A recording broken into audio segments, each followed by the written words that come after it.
Dans ce jeu d'équipe qui enregistre principalement 4 postes, les complémentarités entre joueurs de la même ligne sont courantes.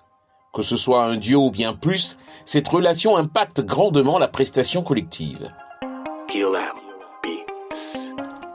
Disons, ça se fait de manière naturelle. Ça se fait de manière naturelle parce que chaque joueur se sent beaucoup plus à l'aise, se sent beaucoup plus attiré par quelqu'un qui a les mêmes qualités que lui. Et voilà, on nage dans ces eaux-là, donc certainement c'est de manière plus naturelle. Et voilà quoi. Bon, lui, c'est de toucher dans l'intervalle entre les deux centraux. Bon, je peux dire, moi, j'aime ça bien. J'aime ça. Puisque c'est l'une de mes forces de trouver mon attaquant dans les espaces. Je pense que c'est un garçon qui aime le ballon. C'est un garçon qui aime prendre plaisir à jouer, qui aime toucher le ballon, qui aime se sentir bien avec le ballon. Et c'est pareil pour moi, donc du coup, certainement, le feeling est passé beaucoup plus vite. Bon, c'est plus pendant les séances. C'est plus pendant les séances. On a le temps de parler après. On se dit comment on doit jouer. C'est au fur et à mesure, pendant le travail, aux entraînements, je pense que au fur et à mesure qu'on a commencé à s'entraîner ensemble, que tout est parti de là. Pas forcément individuellement, mais on essaie de travailler collectivement. On essaie de mettre en place ce que le coach nous demande. C'est un peu ça. On va essayer de travailler encore plus pour pouvoir plus sceller notre complémentarité, pour pouvoir apporter un plus à l'équipe. Briller ensemble sur le rectangle vert, travailler en synergie, cela nécessite-t-il une complicité hors du terrain? En dehors de l'entraînement, non. Pas en dehors de l'entraînement. On essaie de travailler toujours à l'entraînement. Parce que le fait déjà de passer plus de temps à l'entraînement et être plus de 5 ou 6 fois dans la semaine, je pense que c'est déjà suffisant. Bon, hors du terrain, je dirais c'est du fils au vieux, c'est du vieux au fils. Parce qu'après les matchs et les séances, on ne se voit pas trop. Chacun range lui. Bon, c'est quelques rares fois que nous causons. C'est logique d'avoir plus de réactions avec son buteur. Puisque s'il marque, il me rend passeur. Donc, c'est tout à fait logique chez moi. Pour leur première saison commune au club, ce couple respire le football après seulement quelques mois d'activité. Que ce soit dans le milieu des yéyés ou en attaque pour les Pétriciens, ils font la loi face aux adversaires. Et comme vous l'avez dit, au début de saison, le coach changeait beaucoup. Je pense qu'il essayait de trouver ce petit truc-là. Mais depuis la phase de retour, aujourd'hui, ça fait 6 matchs que nous jouons. Je pense que pendant les 6 matchs, nous avons tous joué ensemble. Je pense que ça fait partie de ça. Cette saison, on manque un peu de chance. Donc voilà, on arrive à se faire des passes décisives qui n'est pas forcément concluantes, qui ne terminent pas au fond des filets forcément.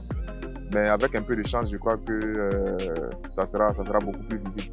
Parfois moi aussi qui me fait des passes, car c'est rare qu'il me trouve devant le but. Bien sûr que pendant les matchs, nous changeons notre position. Souvent, ça trouve que je suis un peu plus bas et lui plus haut. Et d'autres fois, je suis plus haut et lui plus bas. Je dirais que déjà, c'est déjà bien, voilà, le fait de nous mettre ensemble, vu que on essaye d'apporter notre petite touche. Si FC San Pedro est la meilleure attaque avec 37 buts en 21 journées, c'est parce que Bédi Guy, l'actuel meilleur buteur de la saison, avec 11 réalisations, est bien alimenté. C'était la meilleure option pour moi.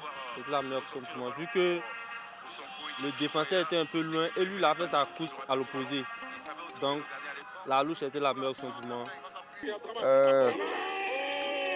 Il y a Abdelrahman qui s'excentre.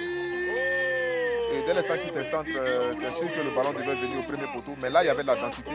Ça aurait été un autre joueur, je ne serais pas forcément parti parce que ça allait être un choix difficile. Mais puisque c'était Abdelrahman, je savais qu'il avait la qualité pour mettre le ballon au premier poteau. Je n'ai pas hésité. Et voilà, ça a payé. Bien évidemment, comme d'habitude, je le félicite pour ce qu'il arrive à faire.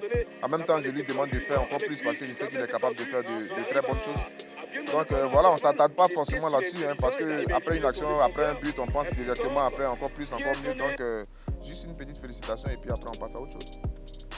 Entre qualité individuelle, la mise au service du coéquipier, ils espèrent encore émerveiller le public et les téléspectateurs de la Ligue des Merveilles. Les portes d'Ossarcis, Bansé Ibrahim.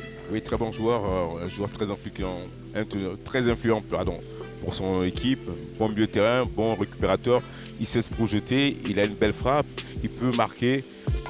Je dirais peut-être sa technique à lui, il sait pas comment dire, il a un petit truc un peu plus que les autres. Techniquement aussi, il est très bon. Balle au pied, il est bon, je pense que ça nous fait beaucoup de bien. Techniquement, et la confiance en soi, le fait de ne rien relâcher, continuer même quand c'est difficile. Bon, c'est qu'il termine meilleur buteur. Moi, pour tout ce qu'il peut faire, c'est l'offrir des passes décisives. J'aurais aimé continuer de jouer avec lui jusqu'à la fin de ma carrière parce que c'est un garçon qui est incroyablement fort. Je me sens beaucoup plus à l'aise parce que j'ai pas besoin de dire certaines choses par un simple déplacement, par un simple appel, il sait de quoi il s'agit. Donc voilà, j'entends profiter de lui au maximum, quoi.